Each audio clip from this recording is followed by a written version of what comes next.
নমস্কার বন্ধুরা, all time one M এই ইউটিউব চ্যানেলে জানাই স্বাগতম। আগামী দিনে আলুর দাম কি হবে? আগামী দিনে আলুর দাম নিয়ে চিন্তিত বাংলা থেকে পাঞ্জাব, উত্তরপ্রদেশ থেকে গুজরাটের আলু ব্যবসায়ী, আলু চাষি ও হিমঘর মালিকেরা। এই বছর বাংলা তথা সারা পশ্চিমবঙ্গে আলুর চাষ কিরকম হয়েছে, আগামী দিনে আলুর দাম কেমন হতে পারে, কোন কোন জায়গায় সর্বাধিক পরিমাণে বাড়তে পারে আলুর দাম, তো এই সব সংক্রান্ত বিষয়ে কিছু গুরুত্বপূর্ণ তথ্য কিন্তু আজ আপনাদেরকে জানিয়ে দেব। তো অবশ্যই ভিডিওটি মনোযোগ সহকারে শেষ পর্যন্ত দেখতে থাকুন। আশা করি আপনি এই ভিডিওটি দেখলে উপকৃত হবেন আর আপনাদের আশেপাশের বন্ধু ও আত্মীয় স্বজনদের কাছে এই ভিডিওটি কিন্তু অবশ্যই প্রচুর পরিমাণে শেয়ার করবেন, যাতে করে তারাও যেন উপকৃত হয়। এবং ভিডিওটিতে ছোট্ট একটি লাইক দিয়ে উৎসাহিত করবেন আর আমাদের সকলের প্রিয় অল টাইম ওয়ান এম এই ইউটিউব চ্যানেলটি সাবস্ক্রাইব করে পাশে থাকবেন। এই বছর আলুর দাম কেমন হবে তা নিয়ে পুরোপুরি নির্ভর করছে আলুর ফলন ও আলুর চাহিদার উপর। সেই ক্ষেত্রে শুধু বাংলার ফলন দেখলেই হবে না, সারা ভারতবর্ষের ফলন কেমন হয় সেটা দেখতে হবে। কারণ সারা বছর যেই পরিমাণ আলুর প্রয়োজন হয় তার তুলনায় আলুর ফলন যদি কম হয় সেক্ষেত্রে কিন্তু ভালো দাম পাওয়া যায়। অর্থাৎ চাহিদা তুলনায় যোগান কম থাকলে কিন্তু দাম উঁচুতে উঠতে থাকে, যেমন 2020 সালে ছিল। আর চাহিদার তুলনায় যোগান বেশি থাকলে দাম কিন্তু কমে যায়, ঠিক যেমনটা 2021 সালে হয়েছিল। মনে রাখবেন, আমাদের ভারতবর্ষের মধ্যে সবথেকে বেশি আলু কিন্তু উৎপাদন হয় উত্তরপ্রদেশে। আলু উৎপাদনের দ্বিতীয় স্থানে রয়েছে আমাদের পশ্চিমবঙ্গ। এছাড়াও পাঞ্জাব, গুজরাট, মধ্যপ্রদেশ ও বিহারে কিছু পরিমাণে আলু চাষ হয়ে থাকে।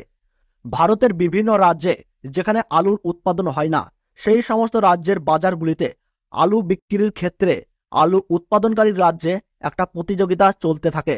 যেমন উড়িষ্যার বাজারে একচেটিয়া বাংলার আলু বিক্রি হয়, কিন্তু উত্তরপ্রদেশের আলুর দাম বাংলার আলুর দামের তুলনায় যদি কম হয় তাহলে কিন্তু উড়িষ্যার বাজারগুলিতে উত্তরপ্রদেশের আলু বিক্রি হওয়া শুরু হয় আর বাংলার আলু বিক্রি কিন্তু রীতিমতো কমে যায় তখন।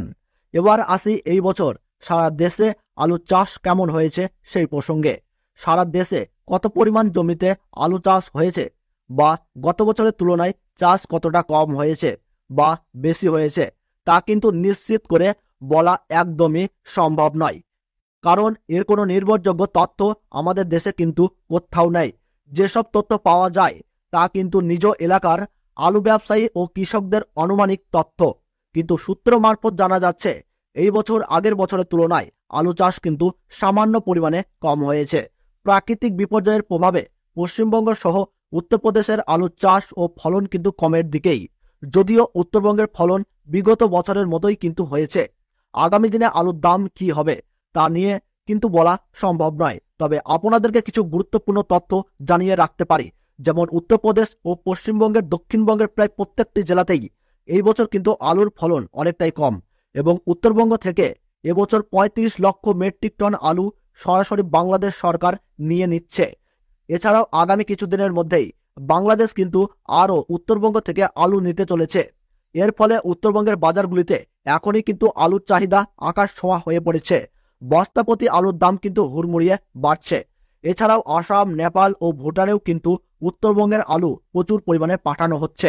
সারা দেশে এই বছর আলুর ফলন অনেকটাই কম, আর এখন থেকেই যেই পরিমাণ আলুর চাহিদা লক্ষ্য করা যাচ্ছে তাতে করে কিন্তু অনেকেই মনে করছেন আলুর দাম এই বছর বিপুল পরিমাণে বাড়তে পারে। তারপরে প্রচুর কিন্তু লাভবান হতে পারেন আলু ব্যবসায়ী থেকে শুরু করে আলু চাষি, কৃষক ও আড়তদারেরা। তবে এটি কিন্তু কেবল পুরোটাই সম্ভাবনা। আপনারা কোনো গুজবে কান দেবেন না, বিভ্রান্ত হয়ে কোনো সিদ্ধান্ত নেবেন না। নিজের বিচার বুদ্ধিকে কাজে লাগিয়ে আলু কেনা বেচা সিদ্ধান্ত নিন। কারণ কারো কথা শুনে আপনি যদি লসের সম্মুখীন হন তাহলে কিন্তু ক্ষতির বোঝা আপনাকেই বহন করতে হবে। তো বন্ধুরা, পরবর্তী আপডেট পাওয়ার জন্য অবশ্যই ভিডিওটিতে একটি ছোট্ট লাইক দিয়ে উৎসাহিত করবেন এবং আমাদের সকলের প্রিয় অল টাইম ওয়ান এম এই ইউটিউব চ্যানেলটি সাবস্ক্রাইব করে সঙ্গে থাকবেন।